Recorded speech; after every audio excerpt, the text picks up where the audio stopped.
Okay, let's call to order the regular business meeting of the Board of Education for Monday, August 22nd. Order. Welcome back, everybody, beginning of the year. If I could ask everyone to please stand and recite the Pledge of Allegiance.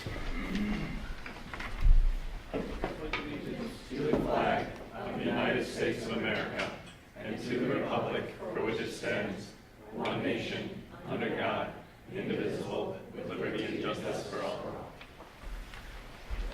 All right, welcome. Exciting beginning to another school year. I'm still adjusting to the fact that the last one's over. So, all right, roll call, please. Stephen Arthur. Here. Jim Batson. Here. Alex Dellicoe. Here. Pat Purdy. Here. Karen Lundstedt. Here. Scott Luce. Here. Ellen Mauer. Here. Okay, so we have everybody tonight. Our agenda, no real president's report, other than to say thank you to everybody for all their hard work. It was a great opening week, one of the highlights of the year, to get to see everybody, welcome the new people, welcome all the teachers back, and get all excited for the year. So I understand everything went well. We'll have reports from our student school board reps. We had 5 of you here today, right? All right, can't wait to hear how your first week was. First couple days anyway. Superintendent's report, which will include approval of the fiscal year 2017 budget. We will open it up for public comment. Anybody wishing to speak? I'll remind you, when you speak, please state your name and address for the record and try to limit your comments to 3 minutes or less. We'll approve the consent vote agenda, which I believe is the same as what was reviewed earlier this month in committee. And then brief updates from program and personnel, facilities and finance. Nothing from property, right? Nothing from CEDO?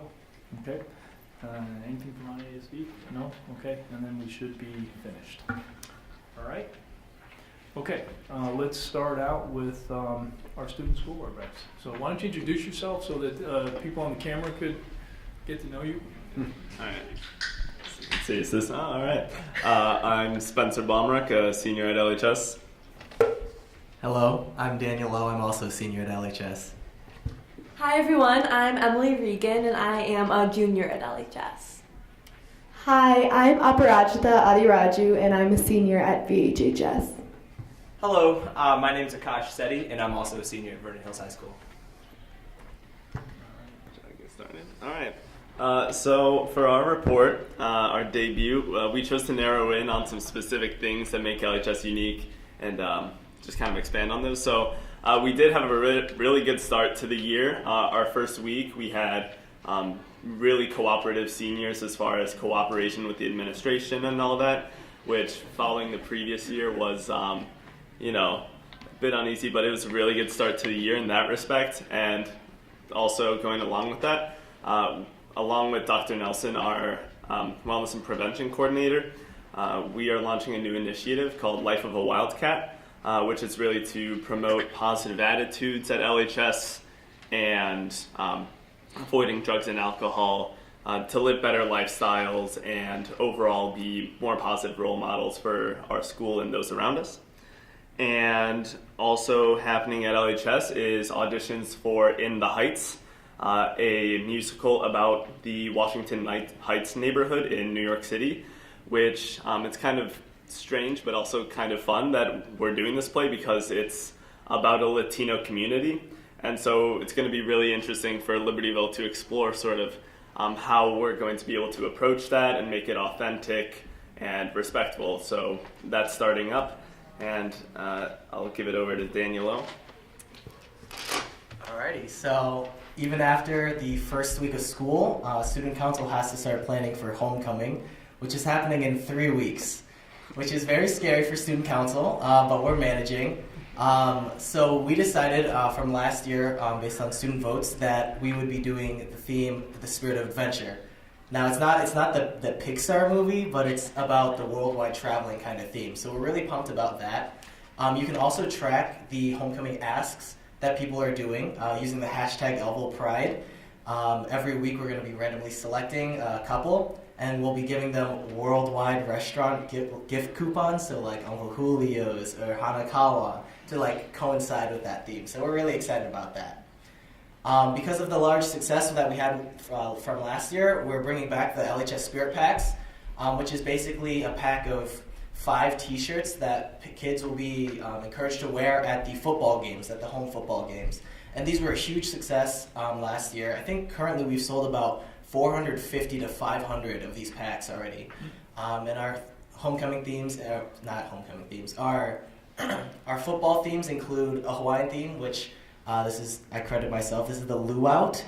We have tie-dye, orange crush, and the jungle. So those are our 4 t-shirt designs, and then we have color wars for our homecoming.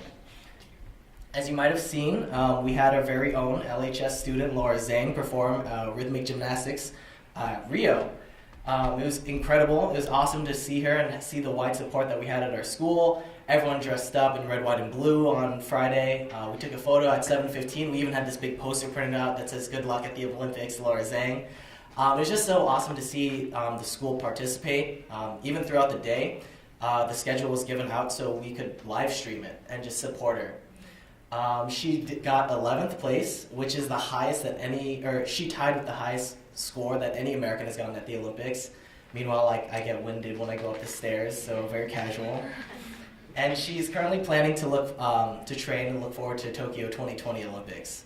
So we're just super happy to have her, and it's been a great first week so far. So even just it's the first week of school and we've already jumped into the schedule. Everyone started learning. We already have homework and all our assignments. But even during the summer, the learning pursued. So lots of students attended a trip to Spain with the Spanish department. And I myself went on the trip, and I can honestly say it was one of the most incredible experiences that I've ever been fortunate enough to have.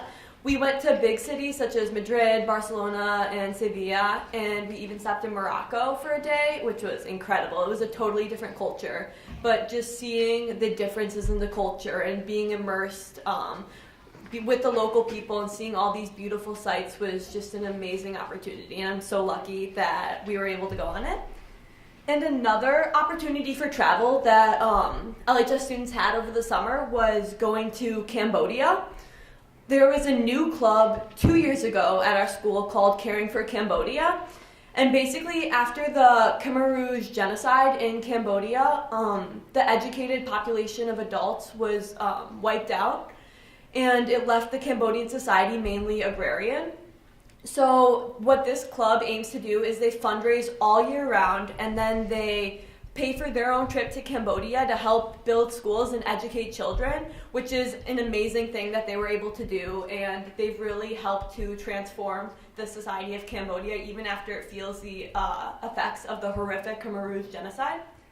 So the club members spent their time educating, building schools, but then they also were able to spend time in Shanghai and in weekends in Cambodian cities.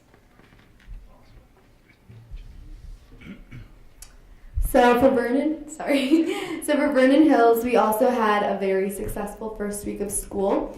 And so for some school updates, over the summer, our food labs were updated and upgraded, and I myself study in one of them for consumer management, and the TVs and overhead projectors allow for a better learning experience when watching the teacher demonstrate.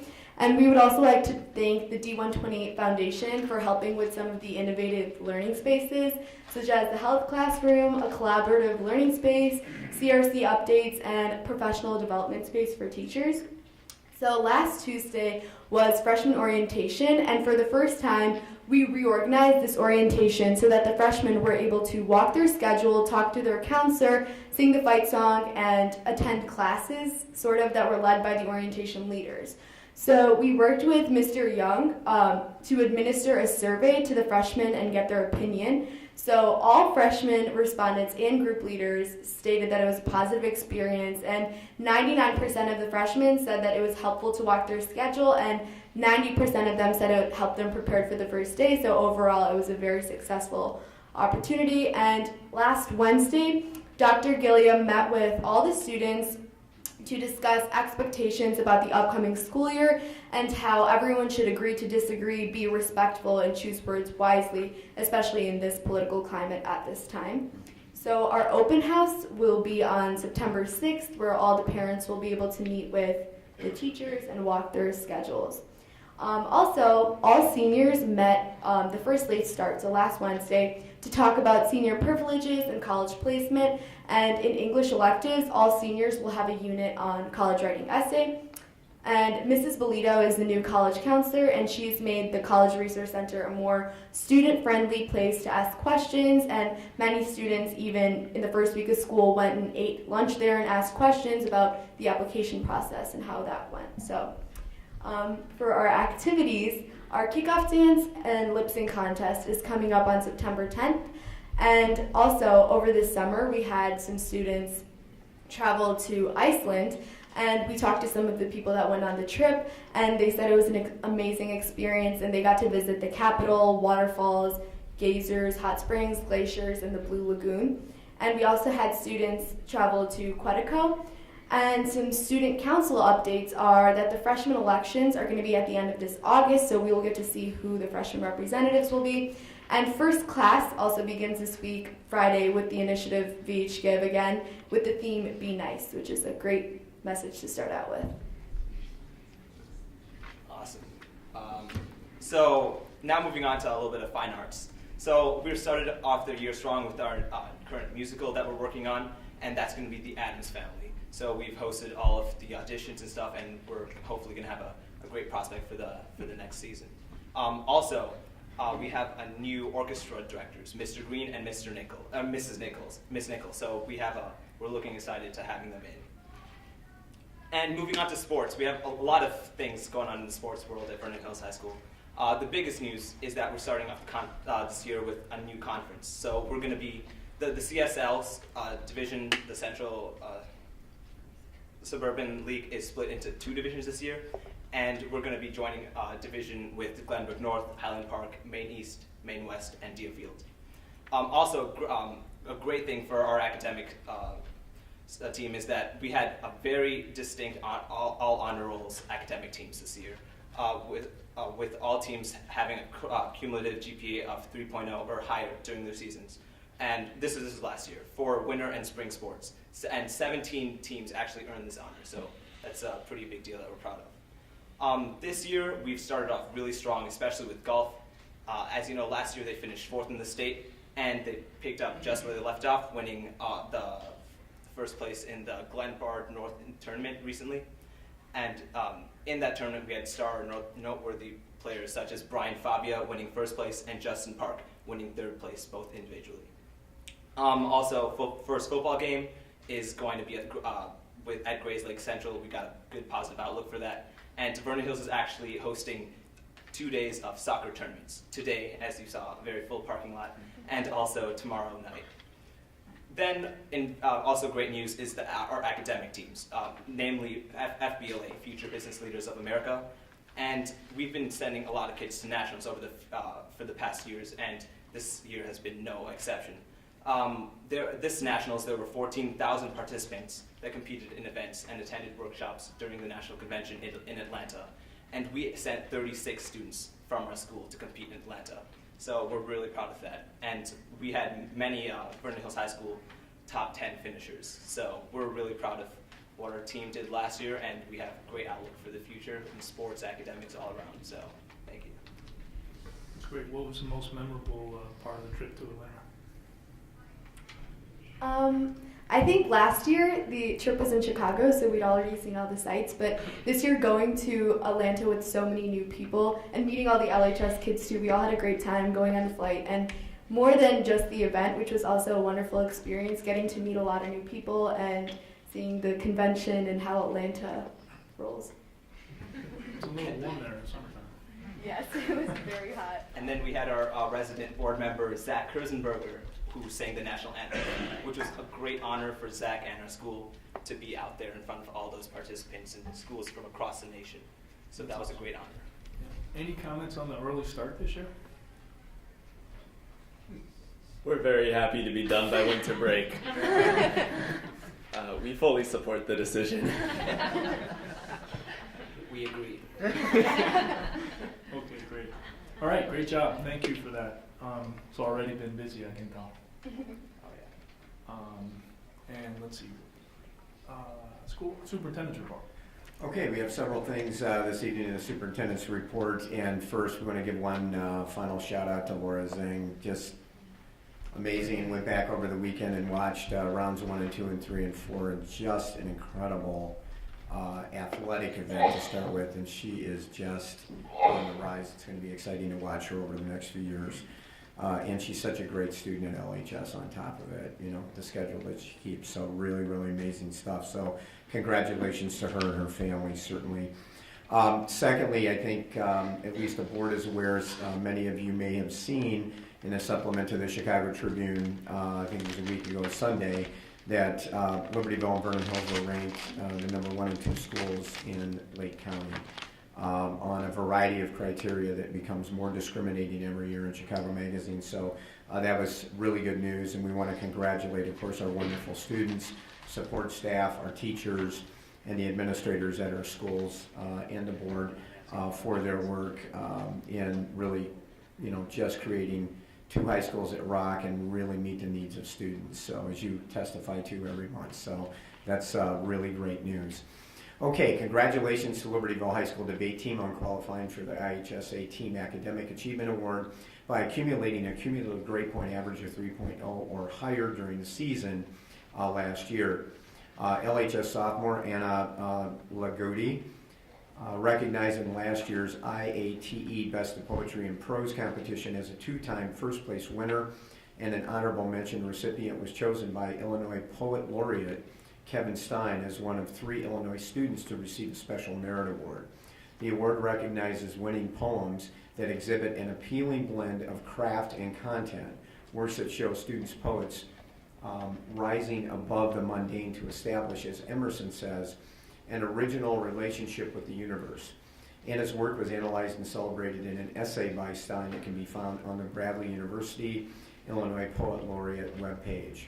Vernon Hills High School senior Ian Swartz competed at the North American Irish Dance Championships this summer in Orlando, Florida, where he won first place in the senior mixed C-League competition. He also qualified as a soloist for the World Championships of Irish Dance that will be held in Dublin, Ireland in spring 2017. And I know probably several board members are going to want to sign up to go on that trip, I'm sure. Ian has been Irish dancing for over 11 years and trains with the Mullane Healy Godley Academy in Chicago. Beacons are operational and all signage is in place at the newly installed crosswalk at Route 176 and Diamond Avenue in Libertyville. Thank you to the Village of Libertyville Public Works Department and the Libertyville Police Department for their support and hard work in making this important safety feature for our students and others in town in reality. And we know that it will take a little while for travelers on 176 to get used to slowing down there, but police are going to work with that and certainly monitor that area.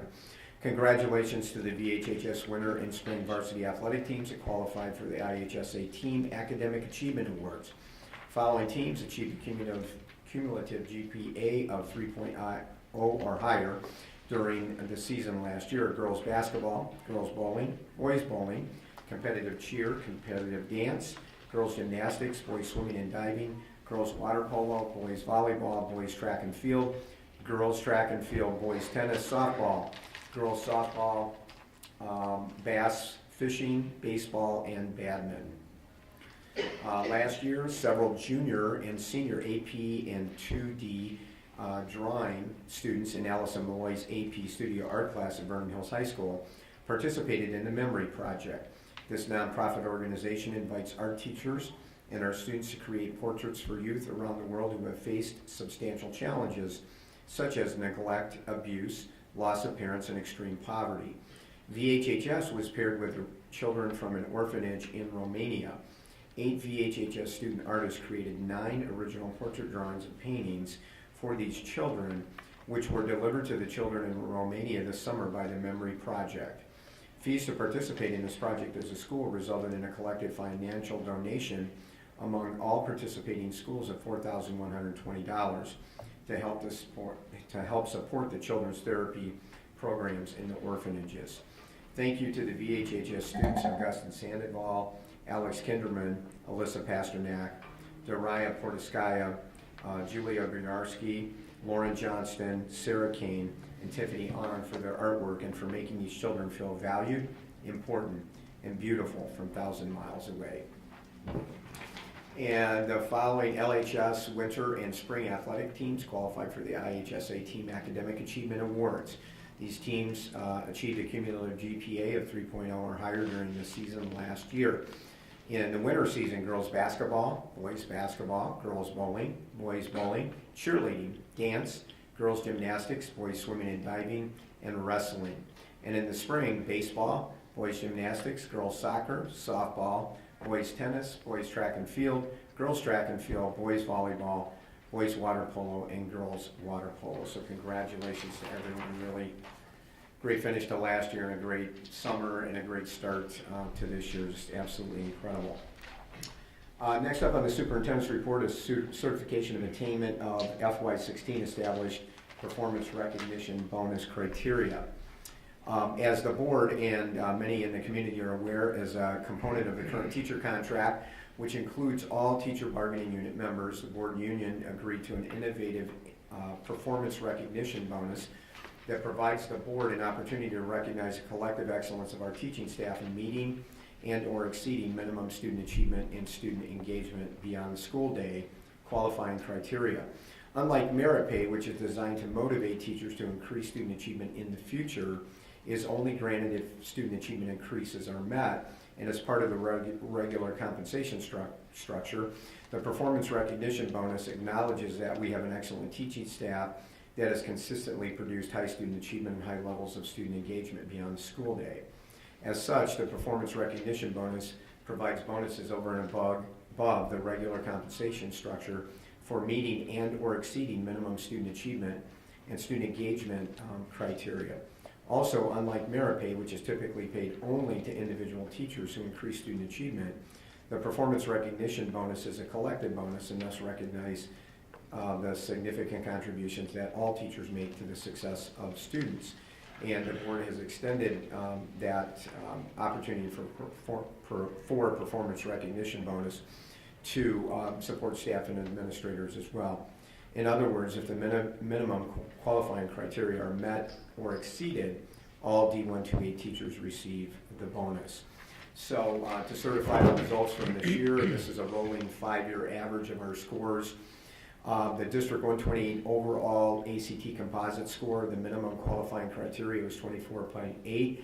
Happy to report tonight, although I think it's embargoed officially for a couple more days, that we moved up again in ACT composite for the district, another 0.1 this year, and we are now at 25.5, so we exceeded that criteria. The second criteria is percentage of students taking advanced placement examinations. Minimum qualifying criteria is 20.8, and we are at 32.5. The percentage of students scoring a 3, 4, or 5 on advanced placement exams is 89.9%. The minimum qualifying criteria was 87.7. And I do want to make one note, as we always do, that we have more than doubled the number of students taking advanced placement courses over the last 10 years. And the number 4, percentage of students participating in one or more student activities and or athletic teams is at least 94.6, and that counts doubles and triples, quadruples. So if you're in 3 sports and band, that actually counts 4 times, but the minimum qualified criteria is 90.2. As a result, I recommend that the board authorize a 1.5% performance recognition bonus payment to eligible teachers, administrators, and education support staff. If the board concurs with that tonight, we simply will let the teachers know. That bonus is typically paid out the first Friday in December, right after Thanksgiving holiday. So one note, as many of you are aware, when we originally negotiated the contract, the old Prairie State Achievement Exam was part of that criteria. So we actually had 5 criteria. The state obviously no longer requires nor gives that test. And we're happy to report tonight that through the work of many people, our high school students are no longer going to be taking the PARCC exam either. So we have 4 criteria, so the criteria has been modified from 5 to 4, but we've met all 4 criteria this year. So I don't really need a vote, just an acknowledgement or a consensus from you that you accept the criteria, and then I will let the staff know tomorrow on the bonus. Set. Any questions? Okay, great job. And just one other note on that, that criteria has been examined by a number of districts because it's a performance-based criteria. So next on the agenda is approval of FY17 budget. So Pat, I don't know if you want to make any leading comments or you want me asked to present first. Why don't you present it first?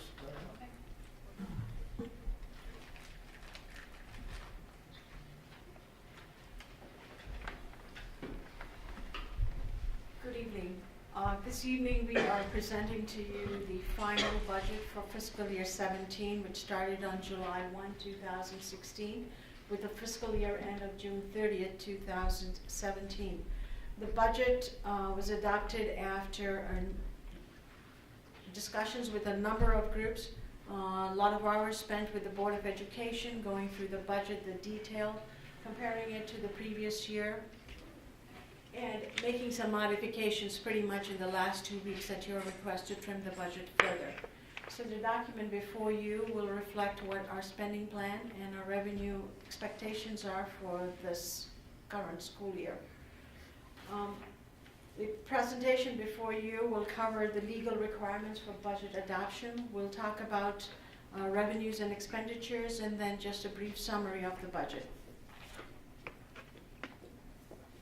So, as you know, a school district must adopt the budget in the first quarter of the fiscal year. With our fiscal year starting on July 1, we are required to have a budget in place by September 30th.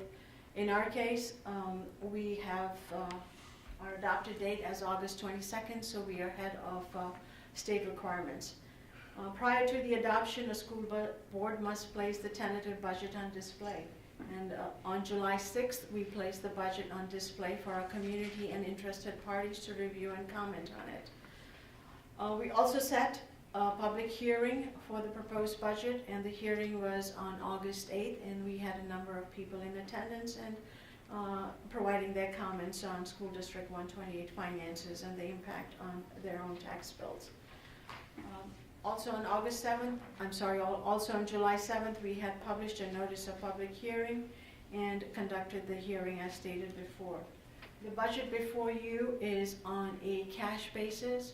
When we do our audit and release our annual statements, they are on a modified accrual basis, and currently we have auditors who are looking at what we did in fiscal year 17, getting ready also to release our annual budget, our annual report to you. Moving on to section 2 and review of the revenues and expenditures. The revenues and expenditures are presented in a format that is dictated and advised by the Illinois School Board of Education. ISBE releases the Illinois Program Annual Manual, and by law we have to follow the structure that is specified in that manual. For us, revenues are derived from 4 sources: local, which is our main source of revenue, which includes our property taxes.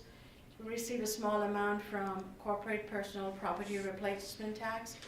We have local revenues from tuition fees, some interest earnings, though they are significantly less than have been in previous years, and some of the other services that we provide to our students, including food services, textbooks, and student activities. Another source of fund is flow-through money. District 128 gets very limited dollars. Those are just dollars that would come to us and they'll immediately go to another organization. In our case, we do not receive any state or federal flow-throughs, but we do receive local flow-throughs for IMRF CDOL revenue, levy. We also receive state revenues in the form either of a general state aid, which is unrestricted and can be used for anything that the Board of Education stipulates, and categorical aid, which is restricted in the sense that most of it is reimbursement for expenses that we've incurred, either for transportation or for special education services. The last source of revenue for School District 128 is federal revenues, and those once again can be restricted and unrestricted. Unrestricted are the title grants that we receive, and restricted are the special education reimbursements that we receive from the state of Illinois and the federal government. A quick review of where we are with our What you see before you is a comparison of budget to budget revenues broken into main classifications here. Property taxes are our largest component of revenues that we receive, followed by other local revenues. Very little state aid, as I indicated, about $1 million, and this year we expect about $1.2 million. Categorical revenues and federal revenues. As stated before, with property taxes being our largest source of revenue, you can see that 90% of all our revenues are derived from property taxes. This is very different compared to what you would see in school districts that are south of here, where majority of their revenues either come from the state or from federal governments. Our revenue also, once again, is broken into the different funds by state board. We have to classify our revenues into various classifications and how the money is spent. Our largest fund is the educational fund. Majority of the money that goes in there is for instruction, support services, administration of schools. The next largest fund for us is the operation and maintenance, and that takes care of maintaining, repairing, and improving our buildings, as well as the cost of custodians, maintenance of the facilities, and paying for all the expenses related to facilities. A good note for School District 128 is that we will be paying off our debt service. This is bonds that were issued in 1997 to build our second campus, Vernon Hills High School, as well as improvements to LHS. 20 years later, on January 1, 2017, we'll be making our final payment on the debt service, and those bonds would be paid off. After that, the district will have no outstanding debt at all, which is remarkable. Transportation, this fund is basically to fund our transportation of buses for our regular students who come to school each day by bus. It is for our special needs students who use the buses or taxi cabs to go to various facilities, and for after-school activities where our students are traveling from one campus to another school district. IMRF is for the Illinois Municipal Retirement Fund. It is for the pension benefits, as well as for any payroll taxes that we have to pay to state and local sources for our employees. Working cash is a reserve account for the school district that we have used to pay off our bond and interest levy that was abated in previous years. And over the past 4 or 5 years, the school district has abated $19 million of tax revenues that it was entitled to, but chose not to do it to give its taxpayers relief. Our tort fund is basically to pay all our insurance premiums for non-medical or benefits to our employees. So these would be our liability insurance, it would be our workers' comp, it would be our foreign insurance that we buy, foreign travel insurance for when our students are traveling overseas. Moving on to an overview of the expenditures. Once again, the expenditures are based on accounting standards that are issued by the State Board of Education and are classified in the 8 objects that you see on the screen. Our main object is salaries, since we are basically a service-oriented organization. Most of our expenses are in salaries, followed by benefits and purchase services. Purchase services include services that are rendered by personnel who are not our employees but are still providing services to School District 128, and that would include our custodians who work for us through Aramark, our food service, which is through Chartwells, our transportation service through Lakeside. We also pay for our auditors, our architects, and other consultants, as well as repair and maintenance and any other services that we use. The supply budget is a small budget line item, but it takes care of all the expendable items and includes everything that is used in the classrooms, in the buildings and grounds department, every area that uses supplies. Capital outlay is the acquisition of fixed assets or any additions to fixed assets, and any computer that we buy would go against capital outlay also. The other objects include debt and any tuition payments that we make for our special education students or our students that go to the vocational campus. The other 2 items are rather small, and the budget for them is less than 1%. comparison of year-to-year budget from fiscal year 16 to 17 shows pretty much the same kind of expenditure levels, salaries being our largest, followed by employee benefits. And when we break those expenditures down by percent, once again, you will see that salaries, employee benefits, and purchase service when combined equal to about 75% of our entire budget.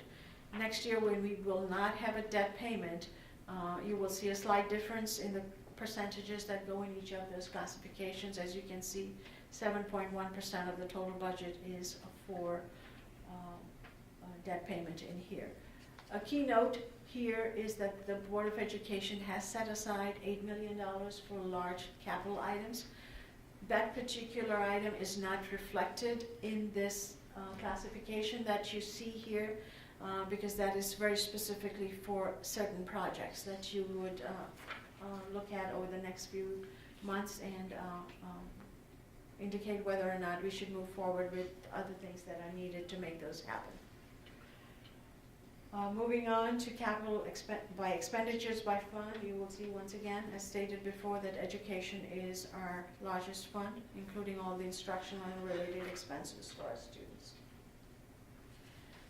The budget summary sheet before you, I'll start out with what the budget is. Sorry, the print is a little small. Well, can you blow that up a little bit?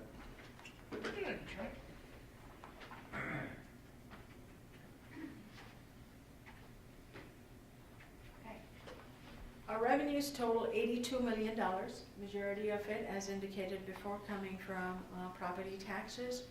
Our expenditures, excluding the $8 million for large capital projects, is $90,349,000, resulting in a total deficit for the school district of $8.5 million. This does not include any transfers that will be made from the working cash to pay off the bond and interest fund, the levy for which was abated earlier this school year. And again, just to be clear on this, Yes. on this page here, the bond and interest money is how much again? The total amount that we are going to pay for bond and interest is $6.2 million.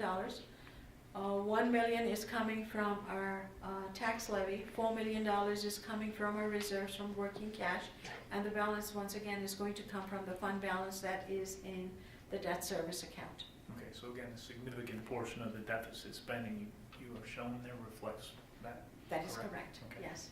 Right. Moving on to the next sheet, I took out capital projects and transfers. These are not the large capital projects I spoke about, but as you will recall, in each of our budget annually, we have set aside monies to address large items that need to be spent to make sure that our facilities are maintained and everything else that needs to be done to make sure the facilities and its occupants are provided a safe environment.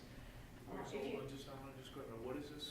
This is about $3.8 million that we use, and it is set aside in the capital projects budget that we come to you each year for specific projects that we do. For instance, it could be roof repairs, it could be repairs to our bleachers, it could be repairs in the gymnasium, it could be repairs to our fields. Right, so Those are the just let me items. see the whole screen there, I want to make sure I understand the title is, what does it? It says says exclude- budget okay. summary excluding capital projects and transfers. So you took all the capital. All right, so do me a favor, could you do me a favor on those slides, in parentheses, make it Yeah. clear how much you're excluding there? Okay, Okay, I just want to make sure all these slides tie out. right. Okay. So, in the slide that you saw before, we did not include transfers, so we were at 8.5 million in deficit. I've taken out $3.8 million out of the second sheet, which is the capital projects, to come with a deficit of 4.7. And that number, I thought the number was closer to 5. The projects, yes, some of them are included in here All right, so you because just, they've already been sort of obligated to by either, got it.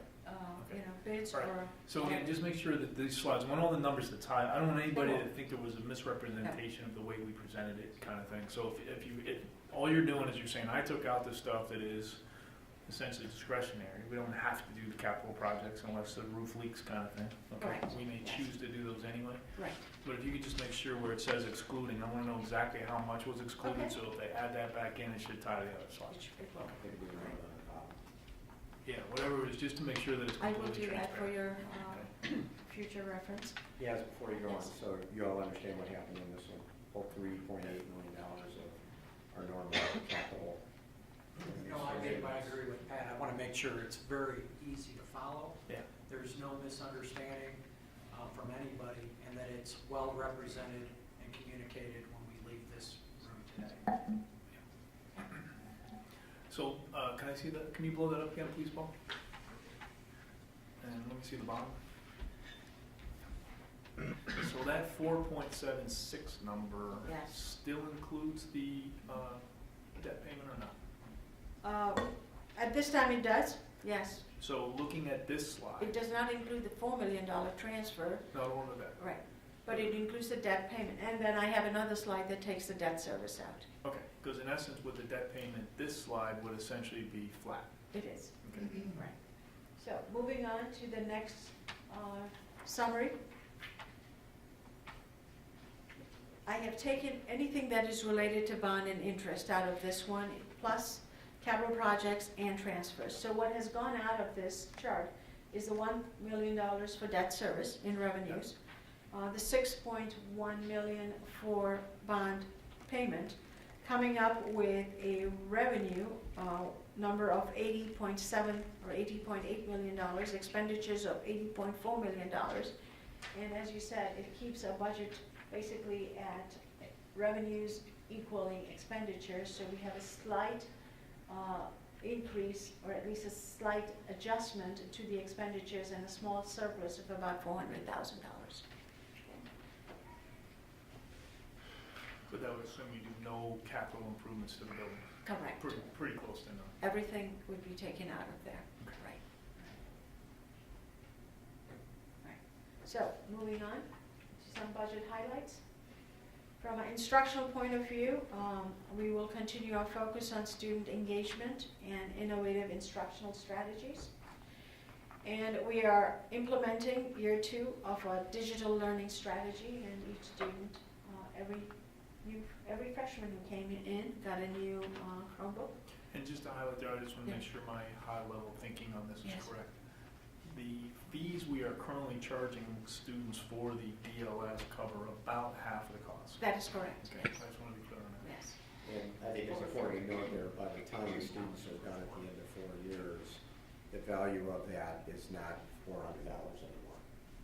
So the appreciated value, depreciated value. Over time. But in essence, what we're doing is we're providing a freshman with a $400 device, so over the 4 years that they're here, they pay $200 as well. Right, exactly. I just want to be clear that we're not giving the people these ThinkPads.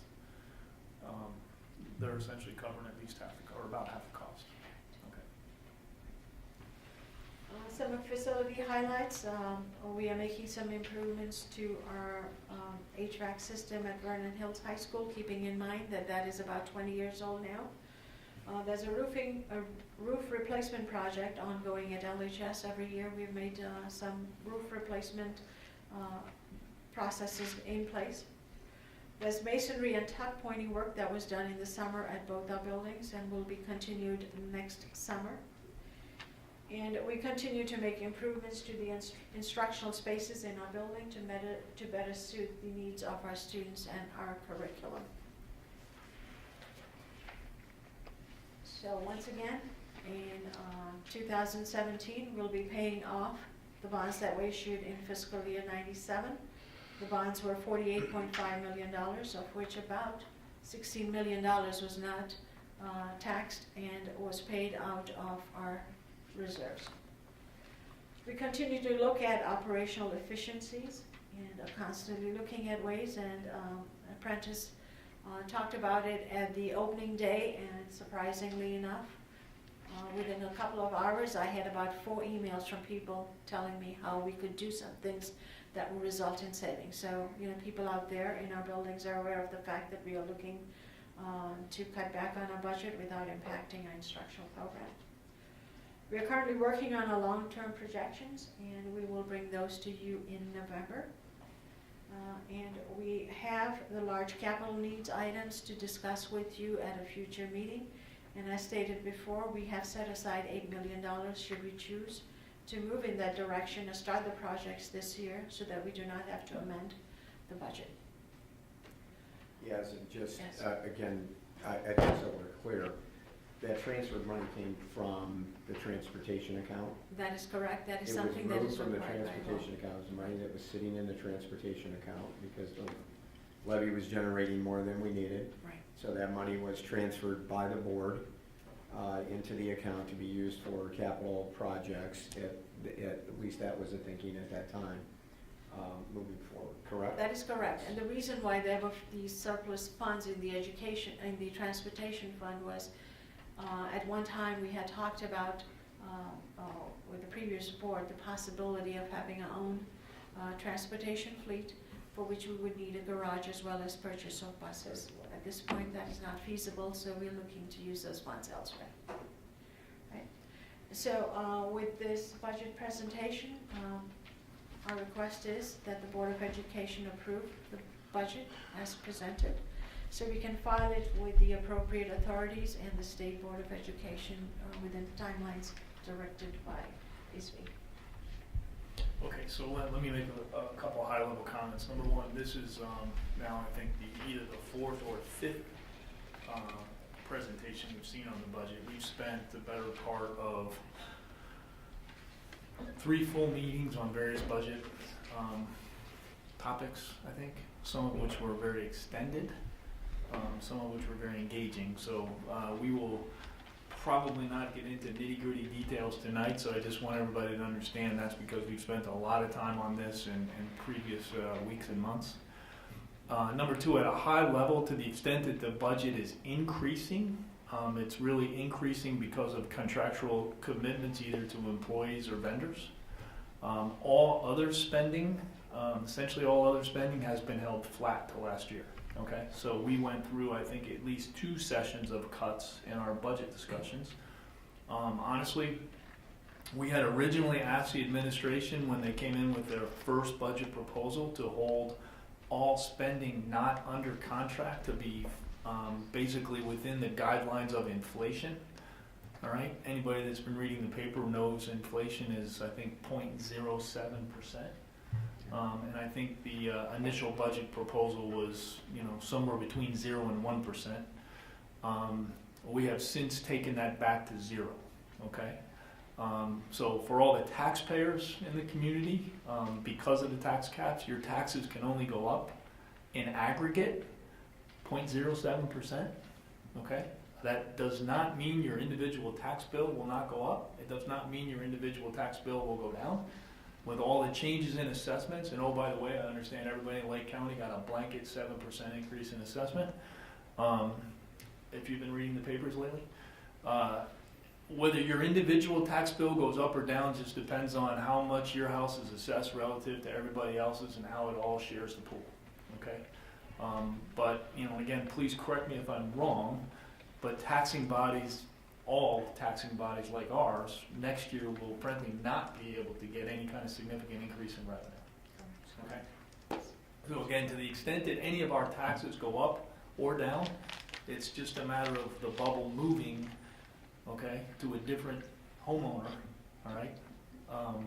It's not really because all of the taxing bodies are getting a lot more money because you're not able to when there's no inflation. Okay. So I do want to emphasize though that we have held the spending flat. We've made a lot of cuts. I will tell you there are only, there's at least one thing we haven't cut, and that is programs. Okay? And at this point, we don't intend to. We don't believe we are ready to. We don't really feel we're in a position to do that yet. So we will be commissioning, I'll call it commissioning, a group of people to look at everything we do from top to bottom, and we're going to figure out what we have to do, what we like to do, and what we want to do, and start to set the stage for the future where we have some projections that, frankly speaking, are not favorable. Okay, but I do want to emphasize we have not made any decisions to cut. We don't plan to make any decisions to cut in this year. We do plan as we go through the year to look at our revenue forecast, and it is just that, a forecast. I think based on history, there's some reason to believe that revenues could come in a little bit stronger than what we're forecasting. Although I will say over the last couple of years, we've really kind of narrowed that gap, and we're getting much, much better, I think, at calling our revenues. I think, and likewise, we will continue to monitor our spending and look at our spending in light of our revenue. And wherever we can, we're going to continue to find, what we think are responsible ways to save, either by, maybe not doing capital things that we don't feel we need to do, or by, finding other opportunities. Okay, so the process doesn't end here. It's a milestone. We will approve, or at least put the budget up for approval.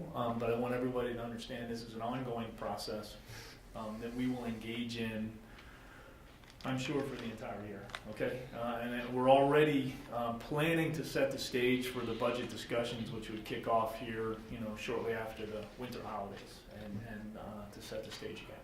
Okay, so. Just a couple of other comments. So based on our discussion with the board and working with the administration, Pat's really highlighted the key points, but just to bring it kind of all together here at the end, the board has discussed looking at additional revenue through an increase in fees for the people that are currently using the system. Dr. Fleming has done a pretty extensive study of student fees in the area that we live and work in here, and we haven't touched fees here as long as it's my 12th year. We haven't touched fees for 12 years. Yasmin, you've been here longer. It's probably been longer than that.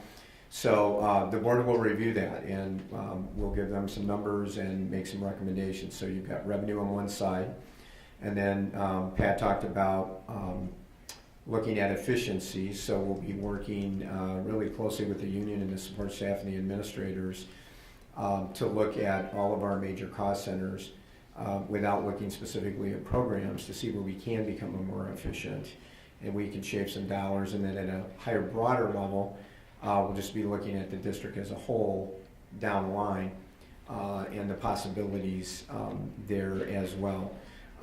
Had an extensive conversation with all the employees of the district on district opening day because we wanted to make sure that they're on speed and they understand, why we are where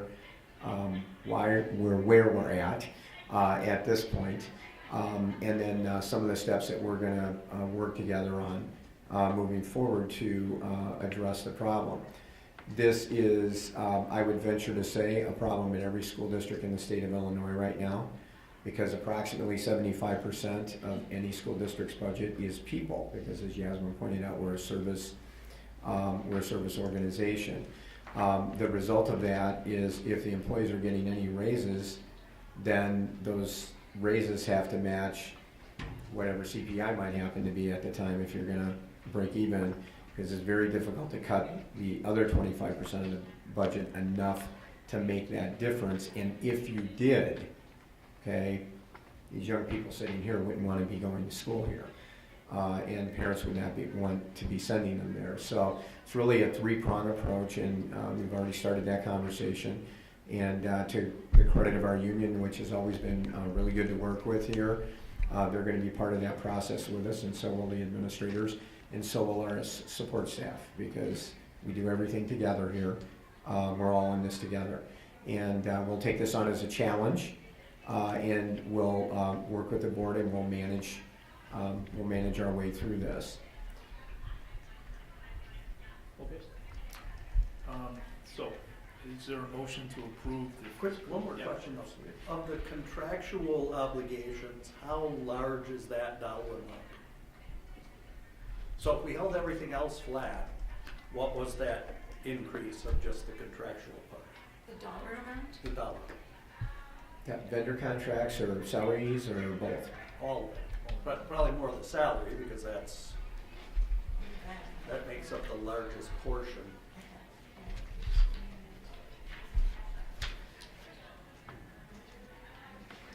It's about $2 million on salaries.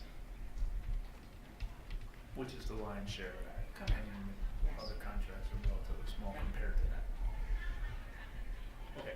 All right, so is there a motion to approve the budget? If there's further discussions, we can do it after the motion is presented and seconded. Approve the budget as presented. Second. All right, any further discussion?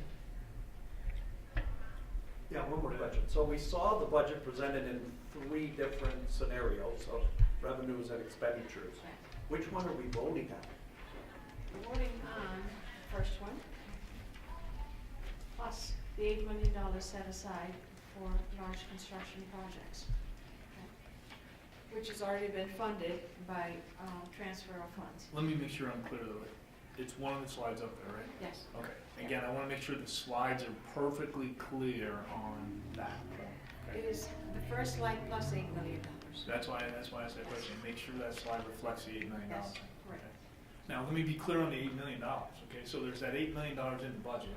Correct. But to be perfectly clear, there is not a single project that has been approved by this board attached to that $8 million. That is correct, Okay, yes. I want to be Right. clear on that. So we are putting that money aside in the budget. That is related to discussions we've had on pools and gyms and all these other things, none of which at this point are approved. Correct. Okay, are we all clear on that? Provides flexibility. Yeah. Okay. So And, even though that money is in the budget, we have not authorized to spend any of that. Okay? and that $8 million does not come from new tax revenue. It's existing, that $8 million came from It's existing reserves to- money that was sitting in the transportation account as reserve. So it's not new dollars. Correct.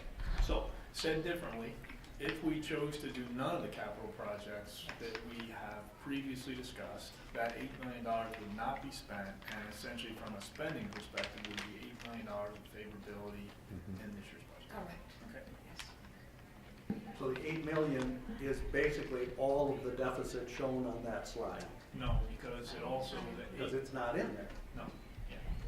It was not put in there so that it wouldn't screw the It- numbers one It's a way tough or the other. comparison anyway, when you start moving that, it just looks odd to me. Okay, all right, but again, I want to make sure, let's go back to that page, okay? Now, in essence, this page should reflect the last budget that we looked at in our detailed discussion. That is correct, yes. Okay. So can you just make sure these numbers tie to exactly that, Yes, right? right, yes. Because I want to make sure that it's really, again, I don't want there to be any possibility of there being any perception of any lack of transparency. No, this is the budget that is on display, plus the 8 million. Because when you go look at it, Yeah, it is there. okay, But this is the dollar amounts for both revenues and expenditures. okay. Equal to that amount. Okay, are we clear on that then? Does that make sense? Pat, one other point to that, and then the bond payment, the final bond payment, Yes, okay, is coming from existing dollars. It's not creating an additional liability. well, we collected $1 million in the previous tax levy for bond and interest, but everything else beyond the 1 million, which is another $5.1 million, is coming from our reserves. So Yes. 4.1 million. That's a one-time, last Right. time hit. Yep, That's a exactly. one-time. Using our reserves, the majority of the money is reserves. Which again, I is just want to make sure that's clear too. That's a one-time event. I think what can be confusing is when you look at this, if you think of a traditional budget, it's revenues and expenditures. But since this is sort of a cash basis budget, if we're spending out of our savings, if I saved up to put an addition on my house, those dollars are then reflected in the spending, but not in the revenue side. So what seems in many cases as a deficit spending is really spending out of cash reserves and or savings to do something that we intentionally desire to do, such as capital projects, such as had planned to do, or such as pay off the debt, the last payment on our bond without taxing the people in the community. So those were intentional things that causes it to look negative, but it's really, those are planned one-time things that we intentionally did to spend reserves, to spend our savings. again, let's be clear, the $19 million that we evaded in the last few years was a conscious decision on our part to spend down our reserves to pay these one-time expenses. That is Okay? correct, yes. And we did that because essentially that was $19 million worth of tax relief. Okay? not relief in the sense that it wasn't a real reduction in taxes, but it was, well, I mean, it was tax money we didn't take that we otherwise would have taken. Okay. Which would have been money. Right. Okay. All right. Any other questions or comments? All right. If not, roll call, please. Arthur. Nay. Batson. Aye. Delli Polly. Aye. Grudy. Aye. Lundstedt. Aye. Luce. Aye. Mauer. Aye. All right. Motion carries. Okay. Okay, Pat, I've just got a couple of other things, believe it or not, on the superintendent's report. The board will note that we had 4 FOIA requests this month. They are accounted for in your packet. And finally this evening, we have an outstanding outdoor ed program at Vernon Hills. And since we had met last time and school has started and Mr. Maselli has had the opportunity to actually meet with his students, they would like to take a field trip canoeing and camping experience on the Wisconsin River. And they will go from 9/3 to 9/4. We have sufficient sponsors, 2 adults for 12 students. They'll be going to Spring Green, Wisconsin.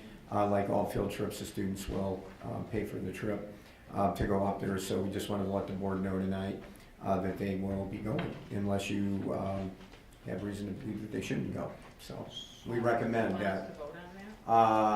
You can't vote because it's not on the agenda. So yeah, all you need to do is, again, give me a nod that it's okay or not, and then we'll let Jerry go. It's just the timing of starting school, getting the kids there, and having the opportunity right at the beginning of school. So it didn't meet our normal cycle. So are we all okay with that? Okay. Okay, great, thank you. Pat, that concludes my report. All right. Thanks. All right. Anybody from the public who would like to speak?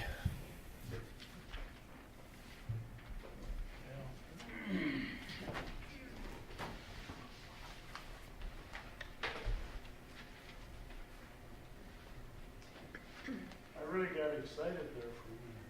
Why was that? You know, Pat, I thought to myself, they listen. Until I looked at that $8 million that's sitting there, and basically saying, is this set okay? Can you hear me? Can you hear me? Yes. Okay. The way I look at it is you've got an $81.7 million budget, operational budget, and you got $8 million that you're approving, that you're going to approve somewhere during the year to build either a new gym or both, the gym and a pool. Am So I'm I not sure reading that that right? assumption- Just for the record, I'm not sure that assumption is valid. It is what I said, okay? It's I'm got not gonna sit here and have anyone tell me that this is some backhanded way to approve some money. That money has not been approved to be spent. Okay. And it may never be approved to be spent. I honestly just do not know this evening. Yeah. So who will be involved? Rules of giving public comment, please. Yeah, Jerry, just do your name and address for the record, right? Jerry Verbaten, and I've lived in Libertyville for 38 years. I sent 2 boys through the school, and you did me well. You prepared them well for college and kept their heads screwed on straight. And to you young people sitting over here, you make us proud. You're absolutely a joy to listen to, and realize that, my God, this school is kicking out some awfully fine product. So my hat's off to you. Now, the question is, I live at 319 Carriage Hill Circle in Libertyville. I lived there for 38 years. Sent 2 kids through the high school. I've got a granddaughter over at Libertyville High School. She's a pretty good soccer player. But so far, I'm very pleased with how she's progressing. One of the things in 2014, what started was I got a big tax increase. And tax increase shocked me a little bit, so I said, geez, I better find out what's cooking. As a civics lesson, okay, I suggest that what you do is you attend meetings like this later in life when you're adults and you have your own families. But I went to the meetings and I found out basically what was happening. And a couple of things that shocked me a little bit was, at that time, the school, the district, was operating with about $125 million surplus. Now, you know what a surplus is? That's a savings. That's that money that somehow the taxpayers paid, but we're sitting there, and basically what it does, it allows for capital expenditures relatively large in nature, and we're talking 26 million, 25 million for pool and gymnasiums, without taking it to the voters for their either review or their approval. So at that time, that surplus was 125. Now, through the last 2 years, we worked and we got abatements, and I applaud you for that. I mean, abatements say money that they should have taxed, but they held back. And I think they listened to us, and that's a lesson in working together.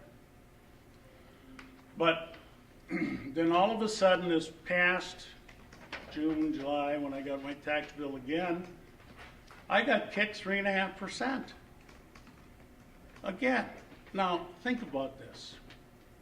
I'm visually seeing a surplus of 125 million, and by the way, that surplus has been, in 2014 it was 125 million, in 2015 it was 141 million, as identified in newspaper articles.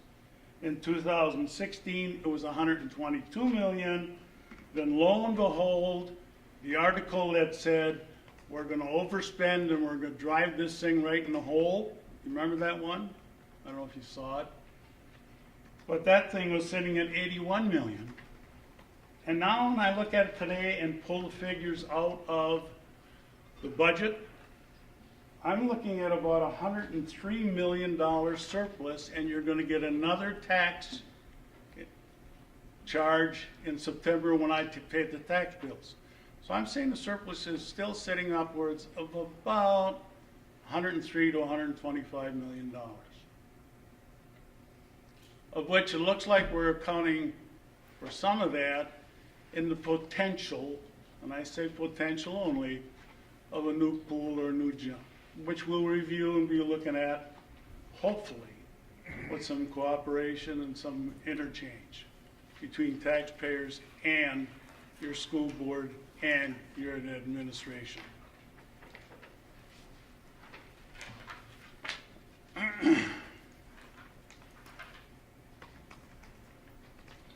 You know, the headset throughout this has been, holy man, if you're giving an idea, what's happening is that on a tax bill on homes in Libertyville that are sitting at, let's say they're between the $600,000 to an $800,000 range. A young couple coming in to buy it from somebody like me, an old guy who built the home, paid off the home, and wants to live in the home and die in the home, can't. I'm being taxed out of my home. So the result is you get a young couple that comes in. Young couple comes in and looks at this thing and says, "Whoa, you're charging $600,000 for this home. Oh my God, when I compare the taxes to this, now I'm paying another $1,500 a month for taxes." So what it says to you as a young couple, pay $1,500 in taxes first before you pay $1 on your mortgage. I can honestly say to you that my taxes are greater than the existing mortgage I had when I sold it, when I closed off my home. That's how much taxes have gone out of line. Okay, it continues to go up. Now listen, there comes a point of diminishing returns. The news is good schools, high taxes. I used to laugh and giggle at other people in other communities. You look at it and say, where do you live? Libertyville? And oh, by the way, you live in Libertyville? Wow, you guys got high taxes. But I'd say, but I got good schools, right? Now, we're at this level right now where there's a point of diminishing returns, because you know what's happening now?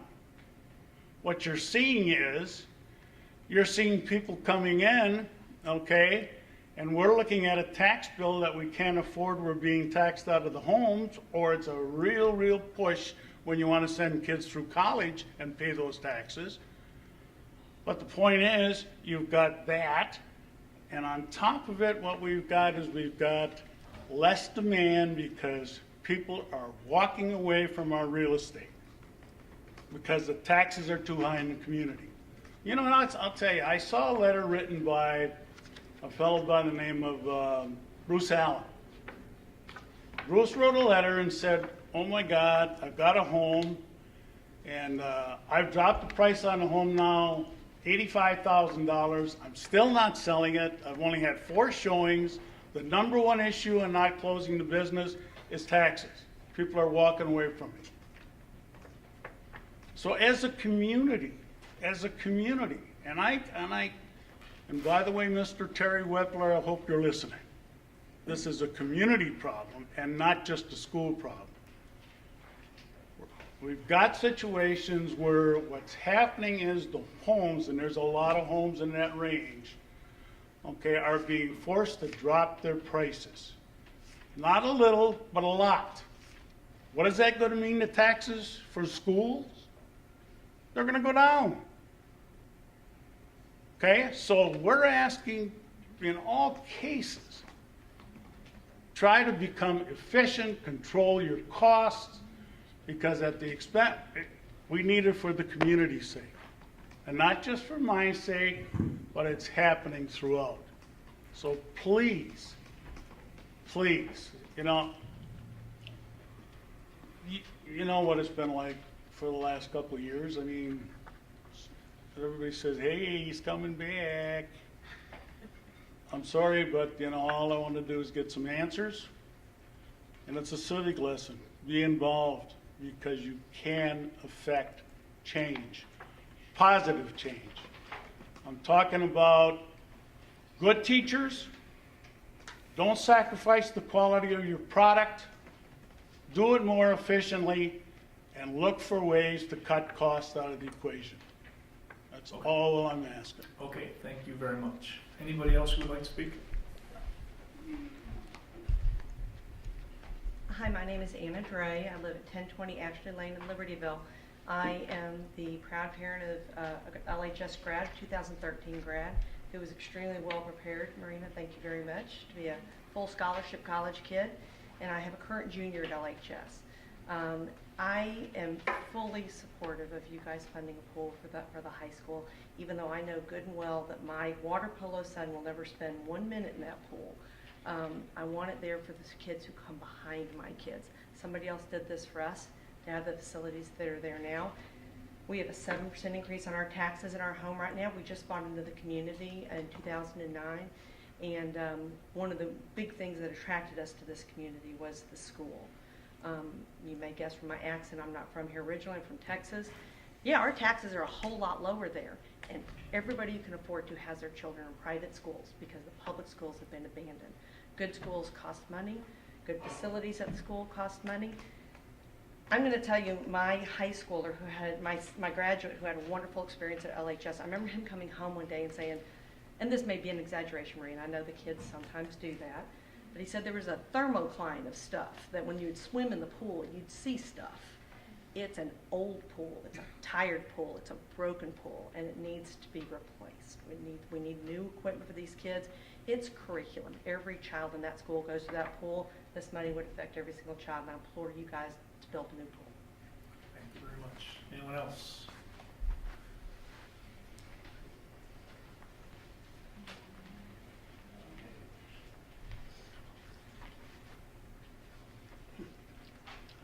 Jerry, I don't need your notes.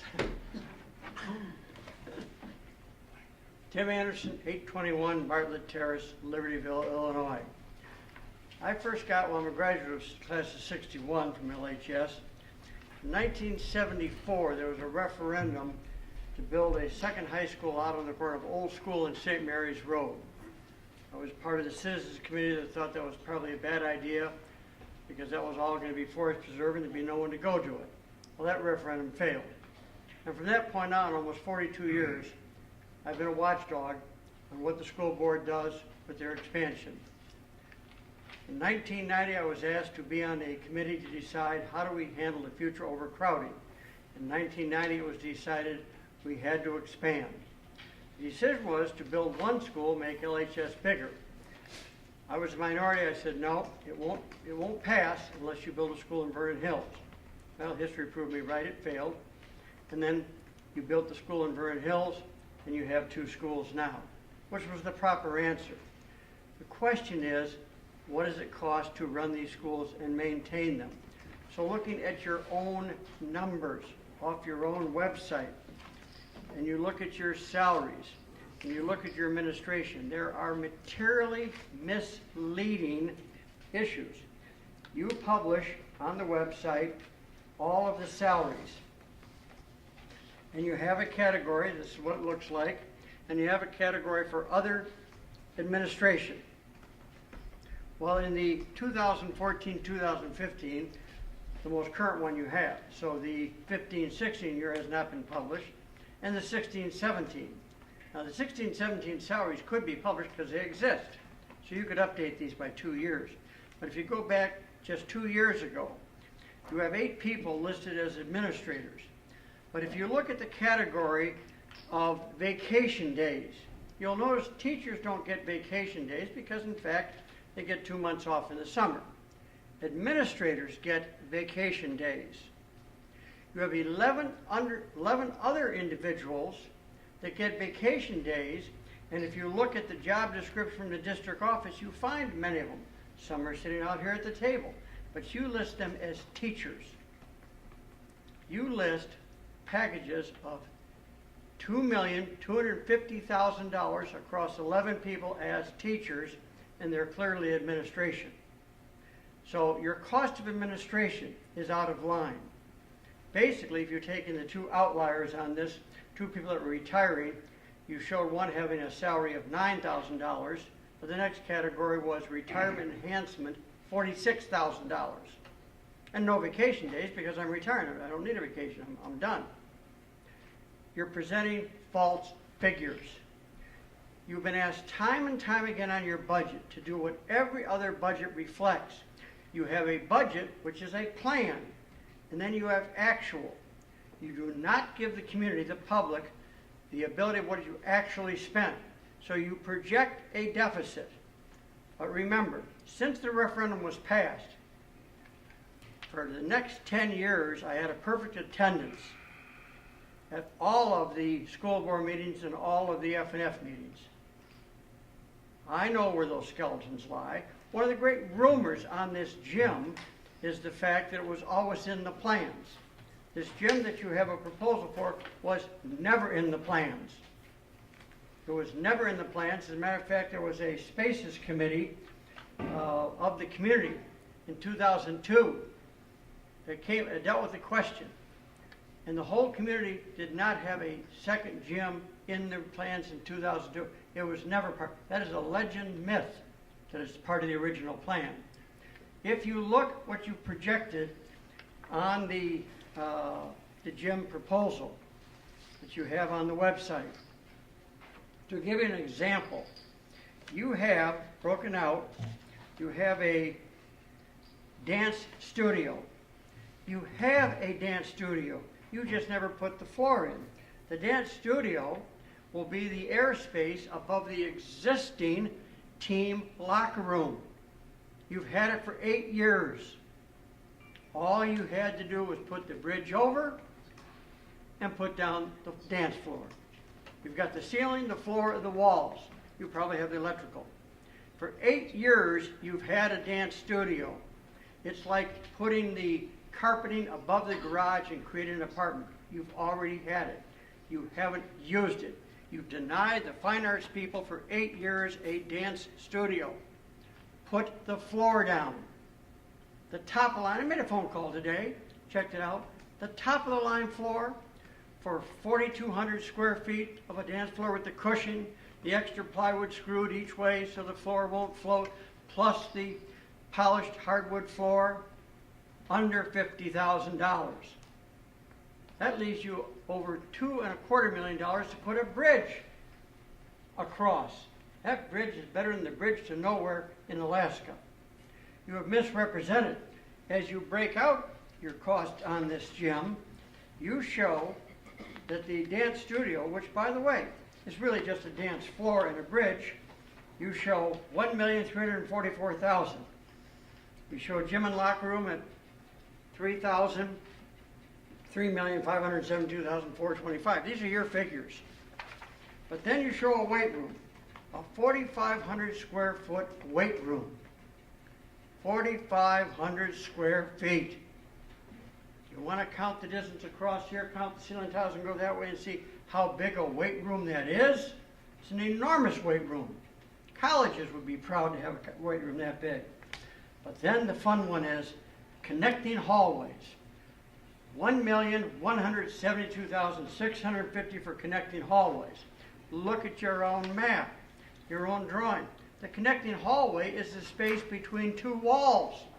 One wall of the field house you've already built, the pool and the locker room, then the new walls for the gym, and you've got $1.1 million for a hallway that will be built by default. You're going to spend over $600 a square foot to put some type of flooring on the concrete. That really is a path paved with gold. These numbers that you present are just erroneous. The budget, you've never given us the actual. Now remember, I came to those board meetings. Every year, woe is we, we're going to have a deficit. And every year, whoa, we lucked out. We didn't spend everything we budgeted, which is why we have a surplus. Everyone else's budget, at business, their church, or any other committee or organization belong to, shows actual. Okay, so... So what I'm suggesting is, please quit giving us fraudulent numbers. But it's no longer your fault, Pat. It's no longer the administration's fault. It's that old line, shame on you, fool me once, shame on you, fool me twice, shame on me. After 10 continuous years, shame on the community behind me, and shame on the community that's watching this. You have been complicit and complacent. You've not been involved. You haven't looked at the numbers. You've trusted. You've been given false numbers and false assumptions, fraudulent numbers for over 10 years. It is your fault. Get involved. Help these people do a better job. Eventually you're going to deal with the pool, which is needed. There is no need for a gym. There's a want. There's always been this want. But start dealing with real numbers. Give the public, when you present a budget, give them what you actually spent. As Jerry pointed out, you're running surpluses, 100% more than you're actually spending. Think about that, 100% more. You could take and levy nothing for one whole year and still keep this school going at the rate you're going. If you want to save money, when you look at by the way, the top 2 administrators are paid more than any one of the 50 governors in this United States, have a salary greater than any congressman, senator, speaker of the House. Their salaries are greater than any Supreme Court justice. Their salaries are greater than the Vice President of the United States. That's what you're paying for. So, Pat, what we're asking you, and we're asking you to get involved. It's your responsibility. Quit being complicit and quit being complacent. And ask them to start giving us the actual cost. Okay. Thank you very much. You've got, it's not taken sincerely, but I'll take it as a thank you, goodbye. No, that's not true. Okay, anybody else like to speak? Yes. Okay. And in the interest of time, I am going to try to limit this. It is supposed to be 3 minutes. I'll be short. I've let these other guys go 8 to 10 minutes, so. Well, I know they didn't use up all the time because I won't need that much. My name is Frank Berardi. I live on 1414 Reduso. have had 3 daughters attending the schools, and I've had 3 grandchildren attending the schools. You can tell that the community, and I know all of you here, have suffered greatly with the taxes we're paying. There's no question. I won't belittle that. I do know that Lake County, in the whole state of Illinois, has the highest taxes of any other county, by about $1,000 on average. That's ridiculous. Why?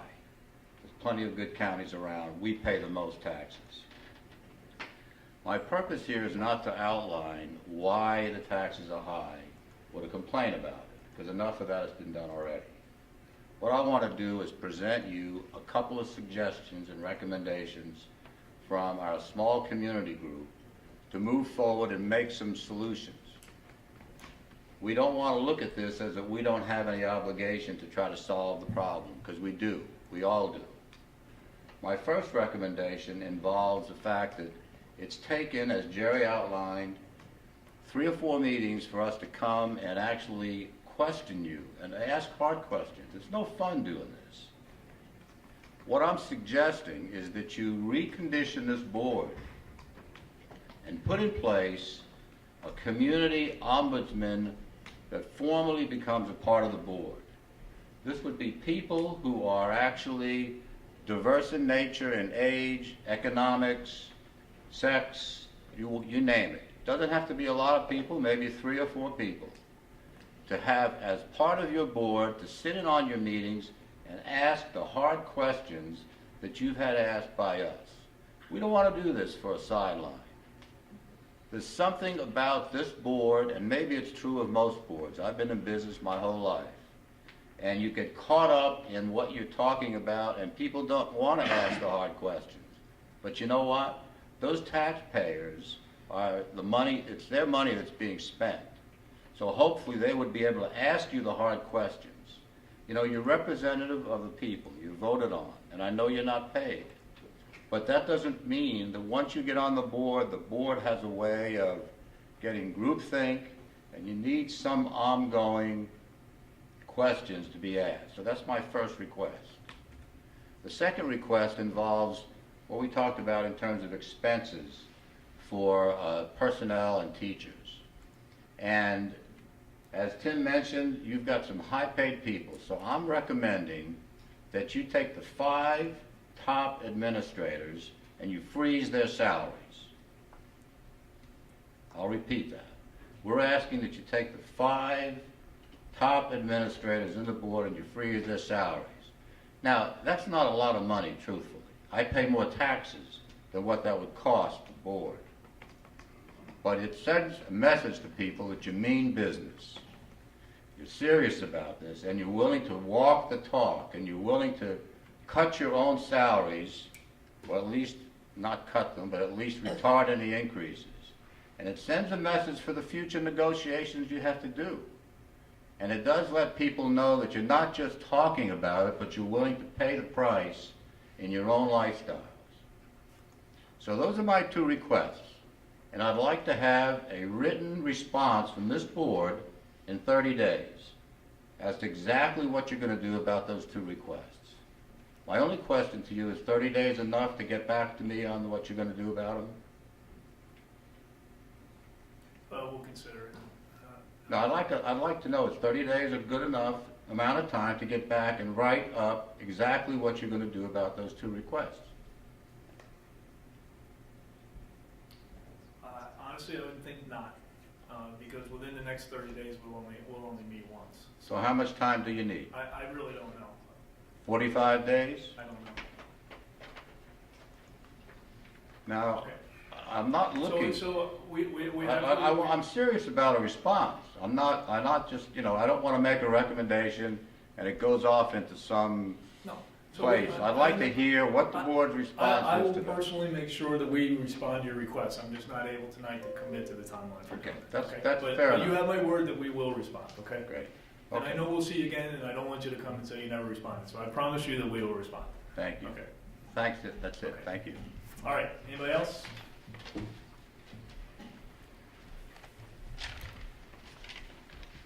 Good evening. Steve Mitchell, 14645 South Somerset Circle in Green Oaks. I want to give the board and the administration a little positive feedback for once. I've been in this community for 28 years. One of the reasons I chose this community, and I think many folks who are here chose this community, is because of the value and the excellence that the school district brings. I've had 3 children, last who graduated last year. Have the privilege of participating in not only in the academic excellence, but the extracurricular and the athletic excellence that you folks deliver for us. And I think you need to be reminded that there is value and that those kids excel and are prepared for their college experience and life experience going further. Many of the comments brought here this evening I don't disagree with, but I would also recommend and comment back to the students here from a civics lesson. Your tax bill has a dozen different line items on it, the high school district being one of those. In business, we look at spending as a return on investment.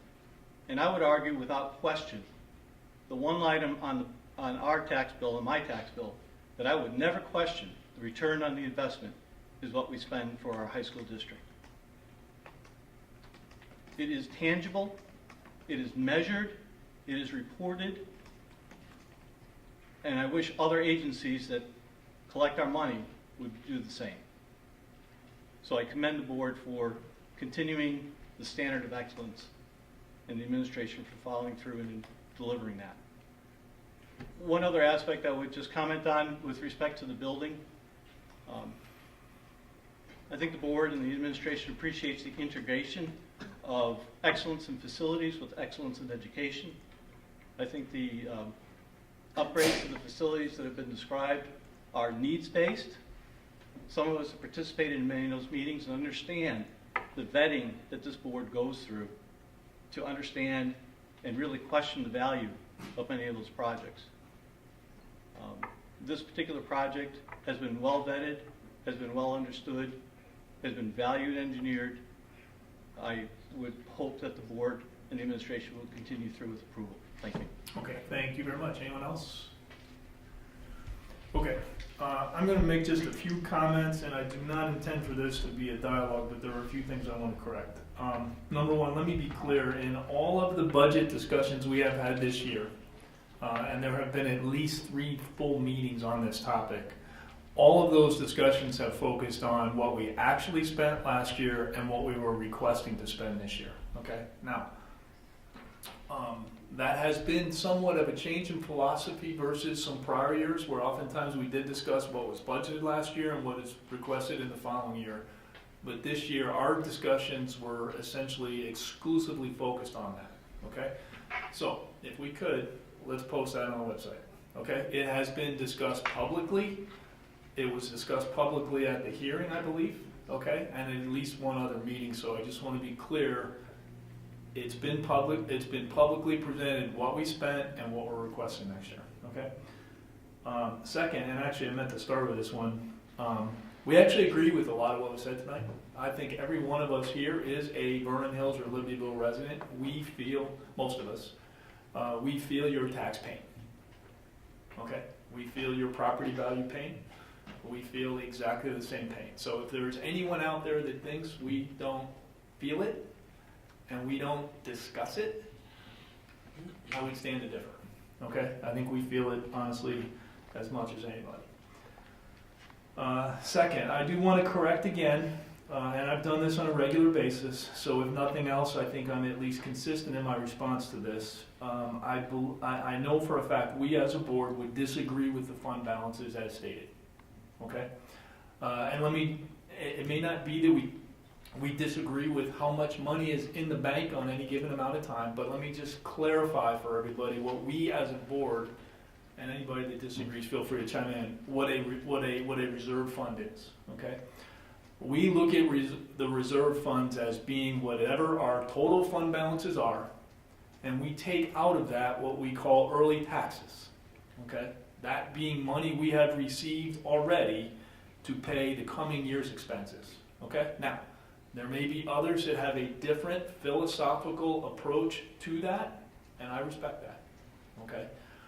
I just don't personally believe that money I have received today for an obligation that I know I will incur tomorrow is considered reserve funds, okay?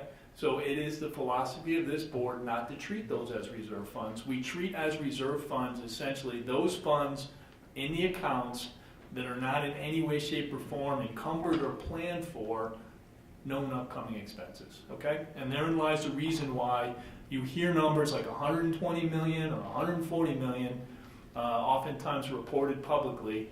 And I think when we've discussed it, if you look at our fund balances at the end of May, which is when really we haven't received those early taxes yet, those numbers are more in the $80 to $85 million range, okay?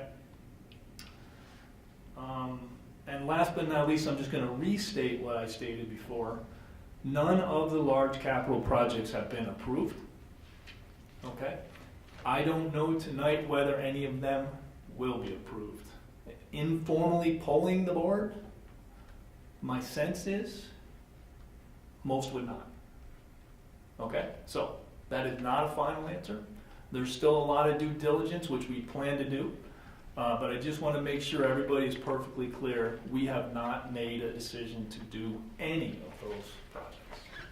Nor have we agreed to any numbers that have been presented Exactly. associated I mean, with let's those be clear. projects. Let's be clear on what those numbers were. Okay, those numbers were we had an idea on what to do. We had a concept that we all liked. How many of us have built a house and done all those things? Where the first set of plans we reviewed were not what we ended up building. Okay, and with respect to the gym and the hallway and some of those, we've had no more than one discussion. That was the first time we had that concept presented. Okay, we've certainly not taken any action on that, and you know. The public is certainly invited to any and all those discussions as we go forward. Okay, so I just want to correct some of those statements. All right. Any other comments? Okay. All right. Moving on to the consent vote agenda. Again, reviewed in detail earlier this month in the committee. If I could ask for a motion to approve the consent vote agenda. So moved. Second. Hold on, I want to just check one thing here. Okay. Is there a second? Yeah. All right, second. All right, I want to make one clarification point here on this one. Item B, special board meeting minutes. Recall in that meeting there was a request for public comment. There was none. That was the review of the budget. Okay. We know we had plenty of public discussion in that meeting. It was not in that public comment section. I just want to make sure we're all clear that that's how it's documented. You will see that documented in the F&F minutes for the following month, okay? So I just want to make sure that we're clear on that because there was plenty of discussion that night. Okay, roll call, please.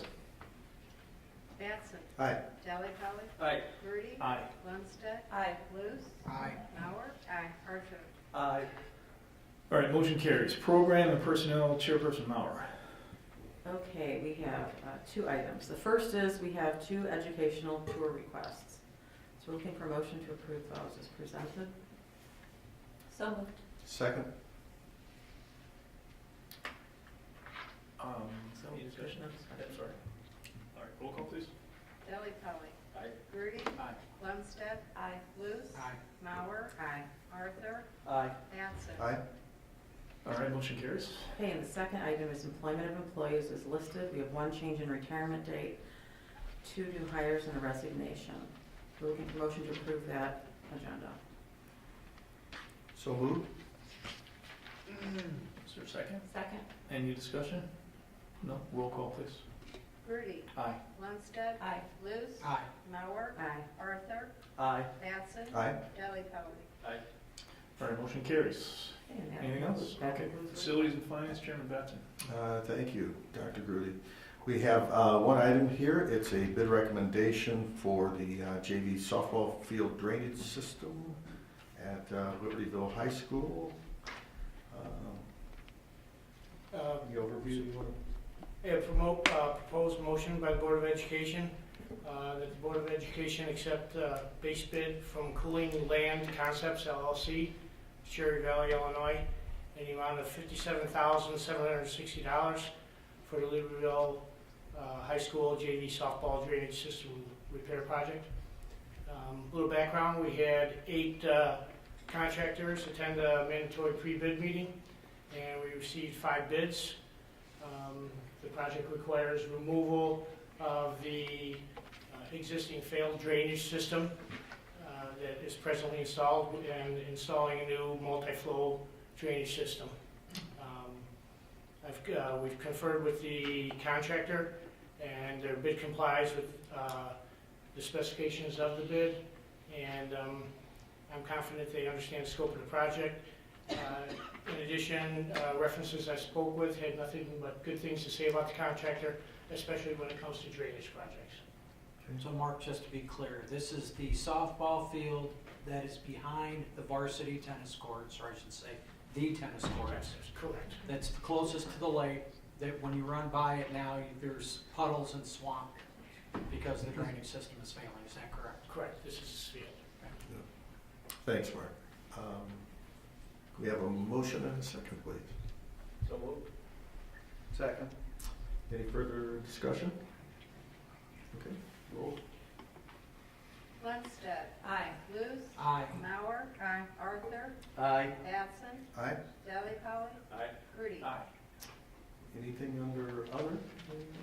Okay, that concludes the Facilities and Finance Committee report. No Thank you. property, no seal, IASB, you know what that means. And I have a motion to adjourn. So moved. Second. All in favor?